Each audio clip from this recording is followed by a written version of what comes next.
Thank you, Madam Chair. You know, look, I get everyone has their own view of life, and they go through it in different ways, and I respect that. But, you know, I'm old enough to remember that in 2011, our state budget was $117 billion.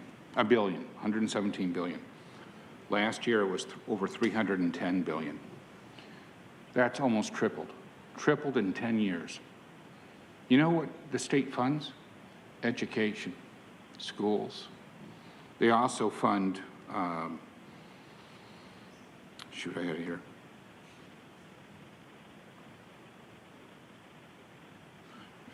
I'm sorry, I lost my place.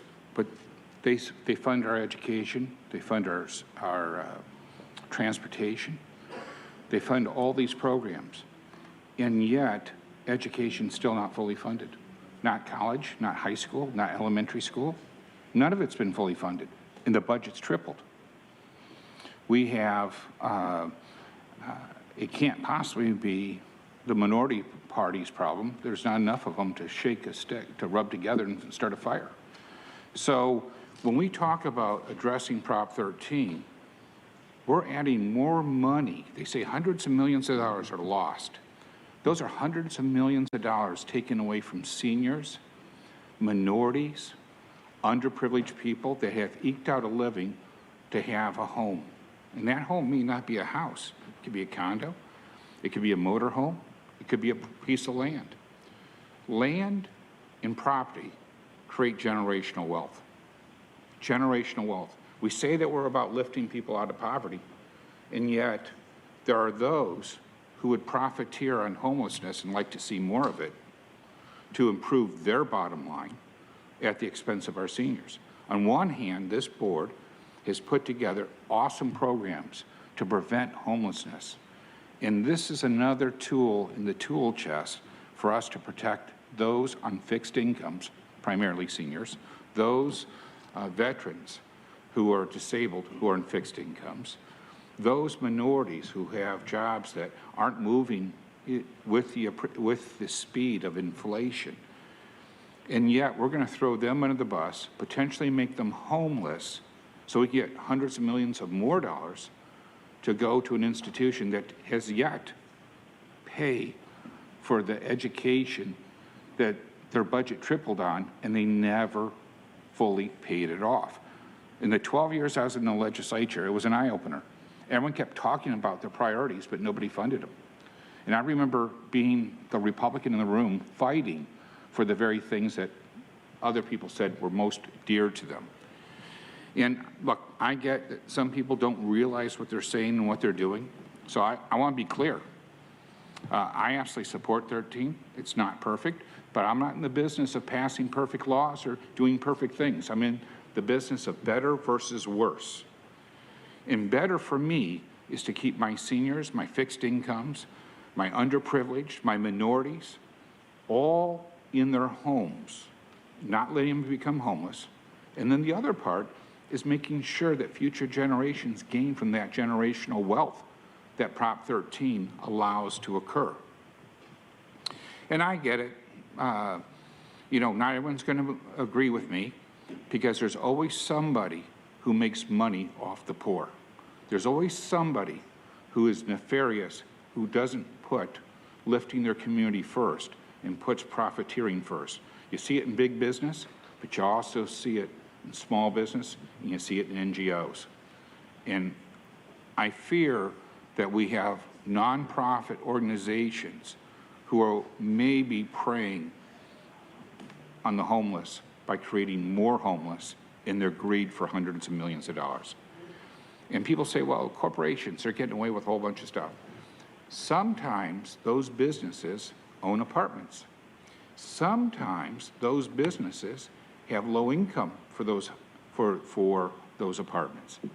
If we allow their taxes to spin out of control, are they going to pay it, or are they going to pass it on to the people that are the renters? If they don't pass it on, they're not going to maintain their building, and those renters are going to have all sorts of repairs that are not being taken care of. I think it's really important that we protect Prop 13. I think that we shouldn't profit on those who can't fight for themselves, and I think that it's really important that we stand strong. We can always go back and talk about the policies that allowed us to go from 117 billion in the state to over 310 billion, and while our schools, our colleges, all these things aren't being funded, because we have more than enough money to do it if politicians kept their word. And for those reasons, I brought this forward, because yet more attacks on Prop 13. And I don't represent the richest district in San Diego County. I represent the second poorest. And I believe every minority, every poor person in my district has a right to create generational wealth, and we shouldn't steal it by taxing them out of their homes. Thank you.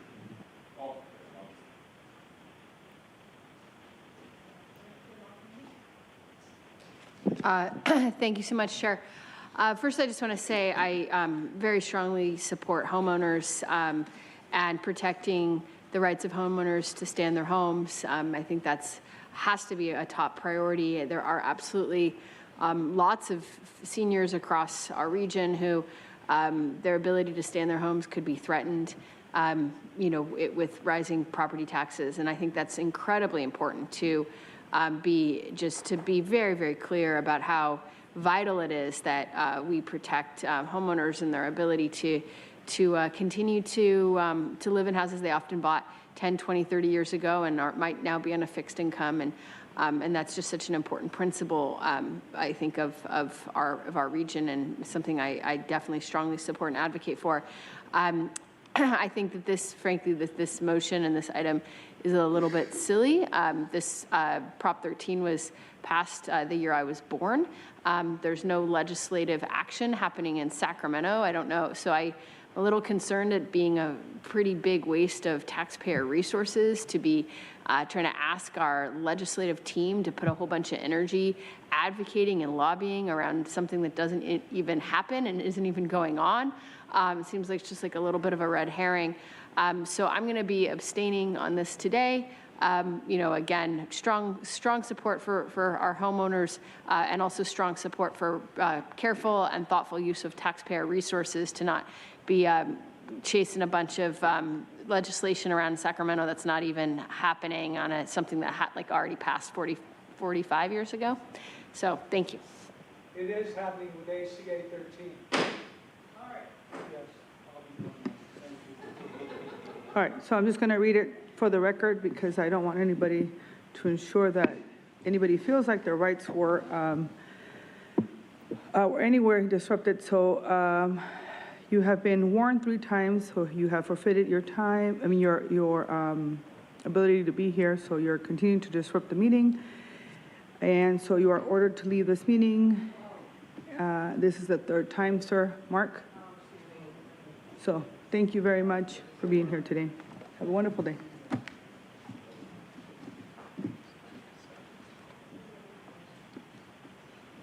Okay.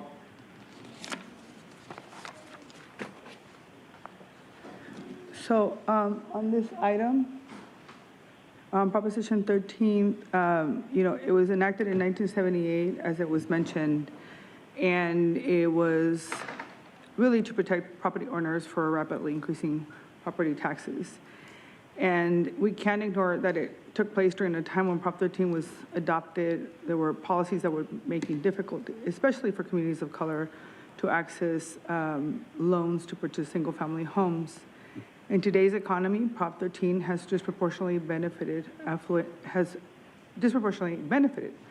and privileged homeowners who tend to live in higher income communities where property values have risen faster relatively to other neighborhoods.